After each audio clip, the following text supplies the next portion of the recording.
A graça e a paz do Senhor Jesus novamente, meus irmãos. Convido a amada igreja a abrir a palavra do Senhor em Gênesis, capítulo 1.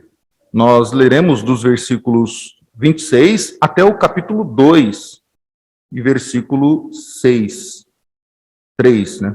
Gênesis 1, 26 a Gênesis 2, 3. Novamente, se você não tem a versão que eu estarei usando, a Nova Almeida atualizada, no telão está sendo replicado para que possa acompanhar aí com as mesmas palavras.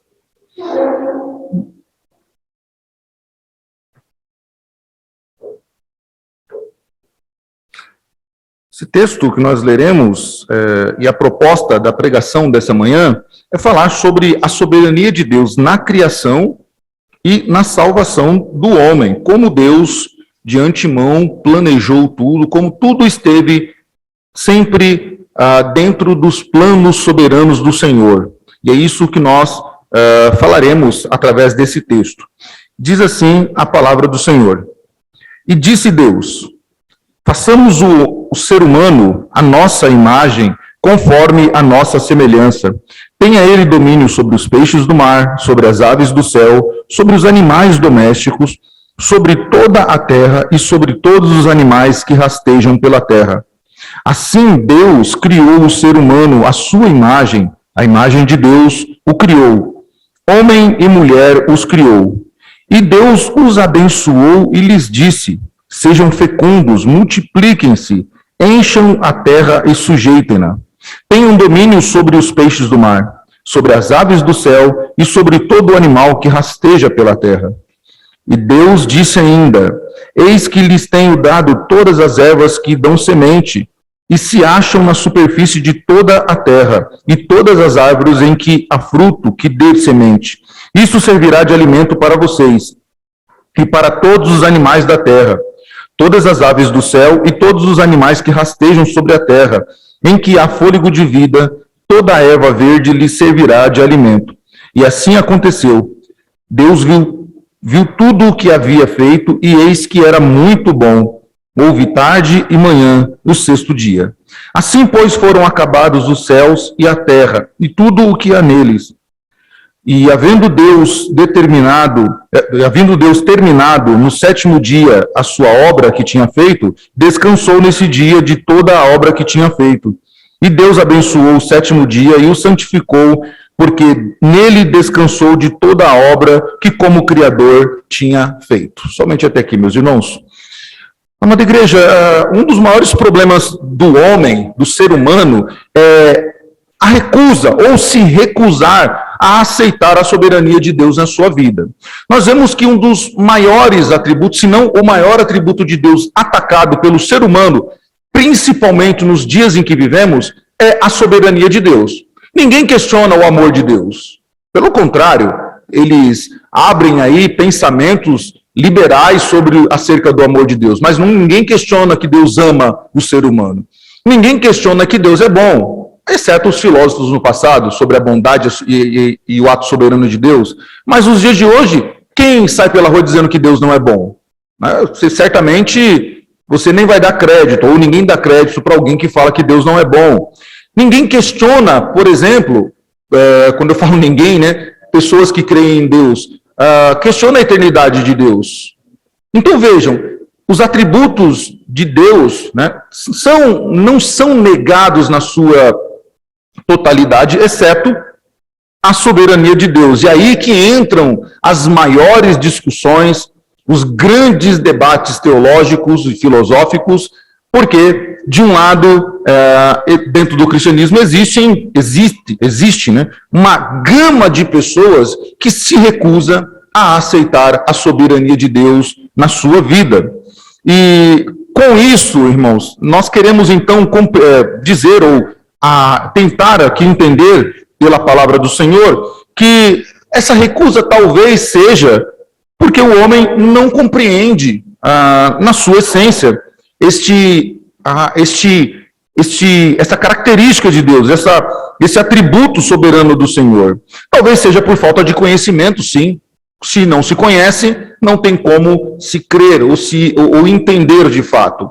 Talvez seja pelo desconhecimento. Talvez seja por não entender que Deus tem esse direito de ser soberano, que esse é um direito inerente de Deus e exclusivo de Deus.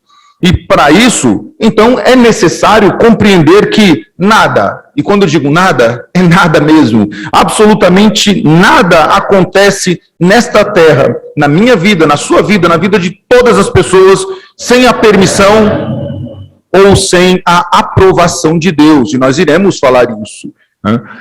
Bom, tudo o que acontece na história, quando é tudo mesmo. Tudo o que acontece na história do ser humano, na história da humanidade, está dentro dos planos soberanos de Deus.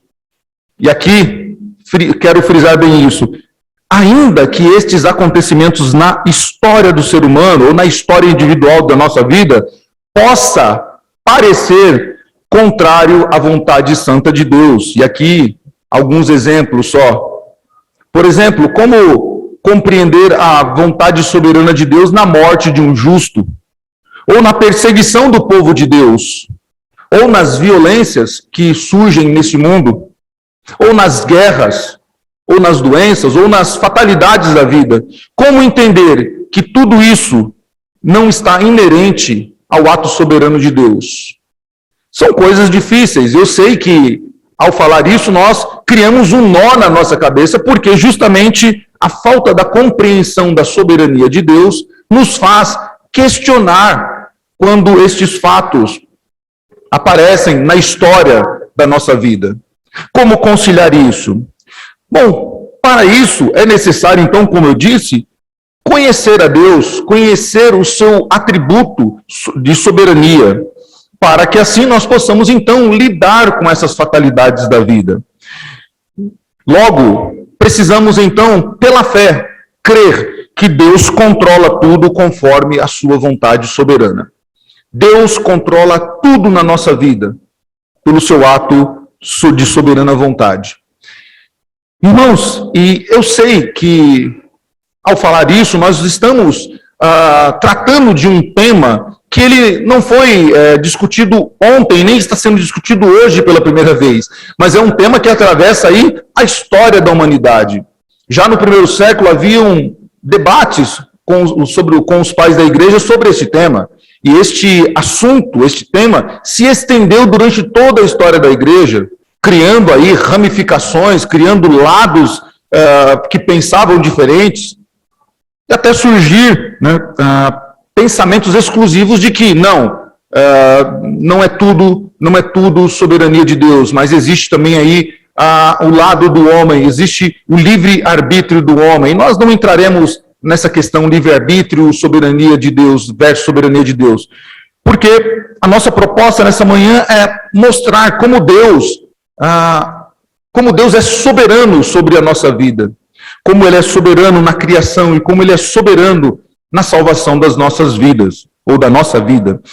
Bom, como Criador de todas as coisas, o Senhor, o Rei do Universo, Ele é fato, isso é um fato na Escritura, que Ele é o autor da nossa salvação. E ela não depende uma linha de nós. Nós já estudamos sobre isso, nós já pregamos sobre isso, já ouvimos bastante pensamento sobre isso. Mas ainda assim, é algo bastante discutido.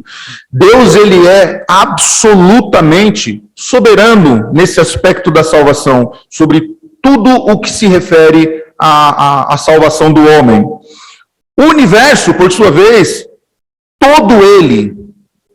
Então, você imagina você olhar para o céu e olhar para todo o cosmos, ou tentar desvendar aquilo que nós não conseguimos entender ainda. Ainda assim, tudo isso, meus irmãos, o universo todo é dependente de Deus. Até a respiração de suas criaturas vem dele, vem da providência de Deus, vem do Senhor. Né? É um ato soberano de Deus dar vida, dar fôlego ao homem. Isso está narrado no ato da criação. Na Sagrada Escritura, na Palavra de Deus, Deus é apresentado então como o absoluto soberano na criação, na providência e na salvação também. E ao longo da história, Deus, o Pai, o Senhor, o soberano, sempre foi confrontado. E se levantaram ao longo dos tempos muitos pensadores para combater justamente aquilo que Deus é. E eu chamo carinhosamente, né, 3 pensadores aí da tríade oposta a Deus, para combater justamente aquilo que só Deus faz. Quem cria? Deus. Quem salva o homem do seu pecado? Deus. O pecado é uma realidade. E quem é que salva o homem e leva para o céu? Deus. Bom, ao longo da história surgiram então o pensamento evolucionista, né, que quis dar uma outra roupagem, uma outra ideia, na verdade, um outro pensamento de que não é um ato soberano de um Deus que está, sabe-se lá onde, mas é um processo de evolução, é um processo de seleção natural, as coisas vão acontecendo a partir de um átomo, a partir de algo assim. Então, cria essa ideia aí do evolucionismo para combater o criacionismo.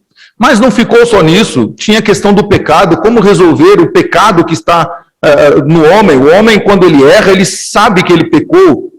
Para isso veio, então, o pensamento freudiano, que disse, não é um pecado, o homem tem um problema na sua alma. O problema do homem chama-se culpa. Então, vamos resolver a culpa. Né? Então, a psicologia de Freud trouxe aí uma tentativa de explicar por que o homem se sentia penalizado pelos erros da vida. Não era uma questão propriamente teológica de pecado, mas era uma questão psicológica, a culpa. Por isso, então, o foco foi isso, para combater aquilo que Deus pode combater somente. Mas ainda não ficou só nisso. Tínhamos a questão da salvação. Né? A salvação é algo de Deus, e a história mostra isso. Porém, o pensamento de Marx veio para trazer o quê? Não, quem é que salva o homem das suas mazelas? É o Estado. É o Estado que salva o homem, é o Estado que dá ao homem aquilo que ele precisa, dignidade, que sustenta ele, que supre as suas maiores necessidades. Então, notem, e outros pensamentos mais que nós poderíamos dizer aqui nesta manhã, mas somente esses 3 para exemplificar que a humanidade, o homem, procura a todo momento se desligar do ato soberano de Deus, criação, né, da queda e da redenção, que é a nossa cosmovisão, aquilo que defendemos, aquilo que cremos e que entendemos sobre o ato soberano do nosso Senhor. Deus, então, meus irmãos, vem sendo combatido, né, e eu quero colocar o combatido assim, que ninguém combate Deus, mas da ideia de que a humanidade, o ser humano, tenta a todo momento se desligar da soberania de Deus. Por quê? Porque o ser humano, desde o princípio, quer também participar, quer também ser Deus. Este é o grande pecado do ser humano, querer ser Deus. Quando o homem se desliga, quer se desligar da soberania de Deus, ele quer trazer para si a responsabilidade das coisas da vida, ele está dizendo, eu quero ser Deus. Eu quero fazer aquilo que só Deus pode fazer. Por isso, precisamos compreender quem é o nosso Deus. Por isso, há a necessidade de entender os atributos de Deus, e em especial o atributo da soberania de Deus, ou o ato soberano de Deus. Deus demonstra ao longo da história a sua soberania ao criar todas as coisas exatamente, meus irmãos, do jeito que Deus desejou. E o texto que nós lemos, no finalzinho do capítulo 1, diz que Deus viu tudo o que tinha criado e viu que tudo era muito bom. Então todas as coisas foram criadas da maneira que Deus quis. Por isso, os dias em que vivemos é uma afronta ao ato criador de Deus. Quando o ser humano ele quer ser contrário àquilo que Deus criou, ele está confrontando a criação de Deus. Quando o homem não quer ser chamado de ser humano, mas ele quer ser chamado de um gatinho, ou um animal, ou ele quer ser alguém que não é nem homem, nem mulher, nem um homem, nem um ser humano, ele quer ser qualquer outra coisa, ele está indo contra o ato criacional de Deus, contra a vontade do Senhor. Porque Deus criou todas as coisas como Ele quis, da maneira em que Ele quis. A soberania de Deus para que possamos entendê-la, para que possamos obedecê-la, precisamos entender a soberania de Deus. Por isso, o desafio é obedecer a Deus, crer na sua palavra, crer na sua soberania. Ainda que eu tenha dificuldade para entender, mas eu preciso crer que Deus é soberano sobre todas as coisas, porque a sua palavra não mente, a sua palavra é verdadeira. E eu consigo entender, sim, a soberania de Deus ao ler as Escrituras. O texto que nós lemos mostra como Deus criou em detalhes tudo que a terra que nós vivemos. Como Deus criou o ser humano, como Deus providenciou ao ser humano o alimento, como Deus criou os animais, como Deus providenciou para os animais aquilo que era necessário a eles, como Deus criou tudo, e Deus disse que tudo era muito bom o que ele criou. Apenas quando compreendemos isso, quando compreendemos a soberania de Deus, podemos então compreender a importância de obedecer a Deus e o seu ato soberano. Após isso, meus irmãos, podemos então apreciar, né, este lado de Deus, este atributo de Deus. A partir disso, nós então não vamos nos desesperar com as fatalidades da vida. E penso eu que é por não compreender a soberania de Deus é que o ser humano nos dias de hoje se desespera. Ele está apavorado. Ele sabe, quando não se crê na soberania de Deus, quando ele não entende a soberania de Deus, entra um desespero. Porque quem é que pode protegê-lo de uma doença, de uma violência, de falta de providência na vida, se Deus não é soberano? Se Deus não pode intervir em causas impossíveis? Se Deus não pode reverter situações que aos nossos olhos são impossíveis? Se Deus não pode resolver isso depende de mim, eu estou perdido. E isso é o grande desespero do ser humano, porque ele olha para a situação e vê uma situação totalmente adversa e ele diz: eu não tenho como fazer isso, quem fará por mim? Quem resolverá isso por mim, já que Deus não é soberano, já que não existe um Deus soberano e depende de mim? Como Salvador, Deus é absoluto, Ele é o soberano na salvação, Ele é o soberano na eleição do seu povo. Como diz o texto de Jonas capítulo 2, a salvação pertence ao Senhor, e pertence do começo ao fim. E não crer na soberania de Deus também na salvação tem levado as pessoas ao desespero, tem levado muitos cristãos a se penitenciarem, a buscarem um conforto na alma em outras coisas místicas, votos, e uma volta ao catolicismo romano do século XIV para trás, tentar se aliviar do peso na alma, tentando comprar a paz no seu coração. Quando se não compreende que Deus é não só soberano na criação, mas também soberano na salvação, o homem vive uma vida inquieta, uma vida conturbada. Deus, em sua soberana e livre escolha, Ele separou um povo para revelar a sua salvação. Isso nós vemos nas Escrituras, e o livro de Gênesis começa narrando isso, e nós precisamos entender isso. Este povo que Deus escolhe para si não tinha nada de bom, não tinha nada especial para ser escolhido, mas unicamente Deus escolheu este povo porque quis. E foi de livre escolha de Deus, foi um ato de livre escolha de Deus. Deus quis escolher aquele povo para si, quis escolher a partir de um homem, quis escolher um povo e reuniu, e não havia qualidades nenhuma nele. Como Deus também nos escolhe não pelos nossos méritos, mas pela sua livre escolha, pelo seu ato soberano de querer escolher-nos, querer nos dar vida, querer andar conosco e querer nos convocar para servi-lo. Por isso, meus irmãos, há uma compreensão que é necessária ao povo de Deus.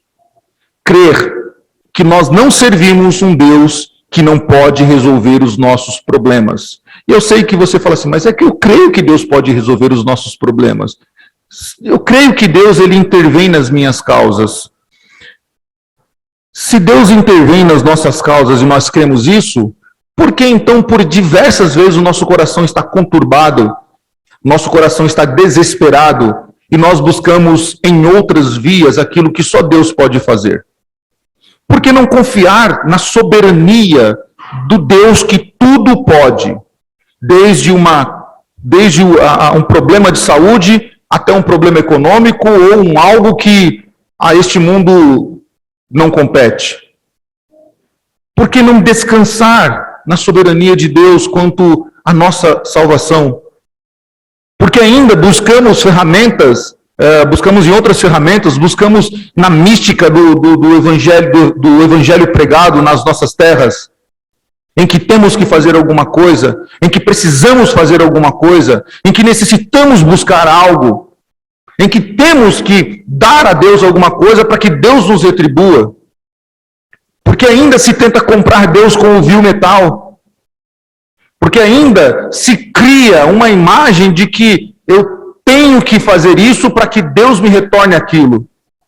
Deus, ele fará tudo aquilo que ele quer, do começo ao fim. Assim como ele criou todas as coisas conforme a sua vontade. Deus criou tudo, meus irmãos, tudo, todos os animais, tudo que há na nossa terra segundo a sua vontade. Quem consultou a Deus? Quem Deus consultou? Quem deu ideia para Deus fazer tudo o que existe? Ele é livre para fazer tudo aquilo que ele quer. Quem providenciou a nossa salvação foi o Senhor antes da fundação do mundo. Antes da eternidade, Deus já nos conhecia. Romanos 8 diz isso. Deus nos conheceu antes da eternidade, ou desde a eternidade. Deus nos predestinou para a salvação. Deus nos chamou de uma forma eficaz. E no dia que Deus nos chamou, não houve como nós dizermos, não, não quero. É um chamado eficaz. Deus nos justificou por sua imensa e maravilhosa graça. Deus nos glorificou pelo seu grande e excelente poder. Por isso, quero que você pense nesses dias difíceis em que vivemos, de uma crise de saúde jamais vista por todos nós, onde as pessoas estão preocupadas, estão angustiadas, há um desespero nato nessas pessoas. E é normal, talvez você já passou por isso, você está numa fila e a pessoa pedir que você se distancie um pouco mais, porque ela está com medo de você. Ela está com medo de que você é uma ameaça a ela. E ela pede, por favor, dá para você se afastar um pouco mais, um pouco mais, um pouco mais. Quando o ser humano não compreende que Deus é o Senhor da história, é o Criador de todas as coisas, é quem sustenta esse mundo conforme a sua vontade, e nada, absolutamente nada, ocorrerá sem a vontade de Deus. Ninguém morre antes da hora, ninguém nasce antes do momento, ninguém se casa antes do momento, o mundo não vai deixar de existir e não vai acabar antes daquilo que Deus decretou. Tudo é pelo ato soberano de Deus. E eu sei que existe a responsabilidade humana, nós pregamos isso. Mas o Senhor, Ele é o Senhor soberano da igreja. O Senhor nos dá, através da sua soberania, meus irmãos, esperança para vivermos esses dias difíceis. Se Deus não fosse soberano sobre todas as coisas, não haveria esperança para o seu povo. O que seria de nós? Como viveríamos? Como andaríamos nesse mundo em que vivemos? Como enfrentaríamos as mazelas dessa vida, as fatalidades desse mundo? Se Deus não fosse soberano, de fato, não haveria esperança para ninguém. Mas, porque o nosso Deus está no controle de todas as coisas, há uma certeza no coração do seu povo de que Ele, Deus, distribui e providencia tudo aquilo que o seu povo precisa. Ele nos guarda, ele providencia o que precisamos e ele, então, conduz a nossa vida da melhor maneira, a maneira que ele, Deus, sabe que é melhor para nós. Por isso, meus irmãos, é importante nós olharmos para isso e nos confortarmos diante deste ato soberano de Deus nas nossas vidas. Por isso, devemos ter esperança nesses dias difíceis em que vivemos. As obras do nosso Deus, do nosso Senhor, são boas, ainda que as nossas obras sejam más. Olha que interessante. Deus, no seu ato soberano, ele continua sendo o Senhor soberano sobre todas as coisas. O Senhor, as obras dele são boas, independente das nossas obras más. E nós podemos encontrar conforto nisso. Podemos encontrar conforto na soberania de Deus para vivermos esses dias em que o luto é quase que geral, em que a crise no mundo em que nós vivemos, ela aumenta a todo dia. Há conflitos, há uma ingerência do ser humano, há uma vontade do ser humano de comandar a história. Por isso, olhando para Cristo, a providência de Deus para a nossa salvação, nós podemos encontrar conforto em Deus quando os dias difíceis se tornarem mais difíceis. Quando tudo parecer que não vai melhorar, nós olhamos para a soberania de Deus e diz: Deus está no controle. Deus está comandando a história. Ainda que os montes rujam, ainda que tudo pareça que é o fim, nós olhamos para a soberania de Deus e descansamos o nosso coração dizendo: Deus nos guardará, Deus nos protegerá. O Senhor tem algo para o seu povo nesta terra. Até o dia em que o nosso Cristo vier nos buscar, nada, absolutamente nada, sairá daquilo que Deus determinou. Todas as coisas que Deus preparou para o seu povo, ela há de acontecer. A história do povo de Deus, ela tem as cartas marcadas. Deus é o Senhor do seu povo. Por isso, irmãos, o desafio para nós é: confie em Deus. Creia que Deus é o Senhor da história. Creia que o Senhor é soberano sobre a sua vida. E ficar bravo com Deus não vai resolver nada. Não vai adiantar nada. Porque não é a resposta que você precisa. Ao longo da vida, nós já vemos, ou observamos, ou presenciamos pessoas que se indignaram contra Deus. Me lembro de um caso em que eu vi presencialmente uma pessoa que tinha muita intimidade com Deus, né, se dizia assim, na morte do seu filho, ela esbravejou contra Deus. E eu entendo a dor da mãe, tá? Não é esse o caso. Ela se esbravejou contra Deus e começou a gritar: por que o Senhor não me avisou? Por que o Senhor não me falou? O Senhor me revela tanta coisa. O Senhor me fala de tantas coisas. Por que o Senhor não me avisou isso? Por que o Senhor não me mostrou que isso ia acontecer?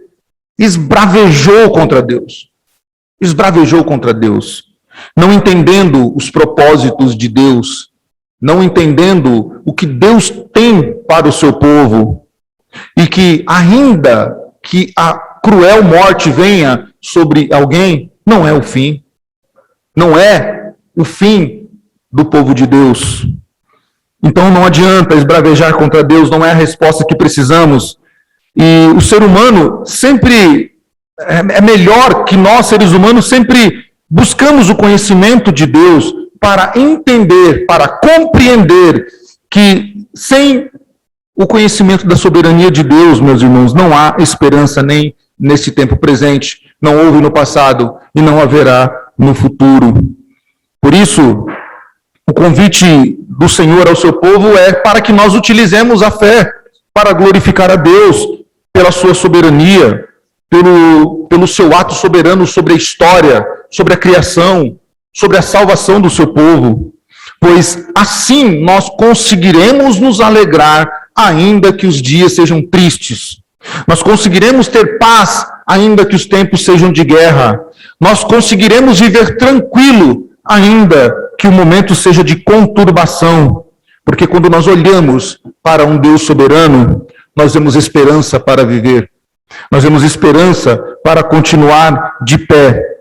Porque nada na história, na existência, mudará os planos de Deus. Nem o diabo, nem os demônios, nem o ser humano, nada mudará aquilo que Deus determinou para o seu povo, para a história deste mundo também. Por isso, meus irmãos, finalizando, o convite do Senhor ao seu povo é que o povo de Deus, o ser humano, entenda que o Senhor, sendo soberano sobre todas as coisas, tudo o que ele fez, desde o primeiro dia, quando ele determina que a luz, até a criação máxima, que é o homem, o Senhor Deus criou tudo e criou tudo muito bom.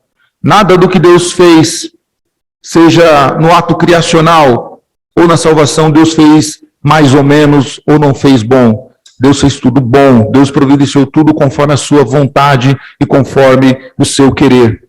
Por isso, nós devemos somente louvá-lo, agradecê-lo e reconhecer que ele é o único Senhor soberano. Pai querido e amado, te glorificamos pela tua palavra que é viva e eficaz. Te louvamos, Pai, porque o convite à tua igreja é para reconhecer a soberania do Senhor sobre todas as coisas. Para entendermos, Pai, que tudo o que o Senhor criou, tudo o que o Senhor fez, tudo o que o Senhor formou, foi para que Cristo fosse glorificado. Foi para que o teu Filho amado, que tomou o nosso lugar naquela cruz, que nos substituiu naquela cruz, para que os nossos muitos e muitos pecados fossem perdoados através do sangue de Cristo Jesus. Ele, o Senhor, o teu Filho, que é o alvo, Senhor, de toda a adoração, todo o louvor. Um dia, Senhor, toda a criação, tudo aquilo que o Senhor criou, tudo aquilo que o Senhor formou, todos os seres terão que estar diante do teu Filho para glorificá-lo, para reconhecê-lo e para glorificá-lo, para reconhecer que Jesus Cristo é o Senhor. Por isso, Pai, nos ajude a compreender dia após dia a tua soberania, entender, Pai, que o Senhor é o Senhor soberano sobre a história, sobre a criação, sobre a salvação, para a glória do nome de Jesus Cristo. Continua conosco neste dia, Senhor, nos ajudando e nos conduzindo conforme a tua vontade. Assim oramos em nome de Cristo Jesus. Amém. Podem sentar, meus irmãos.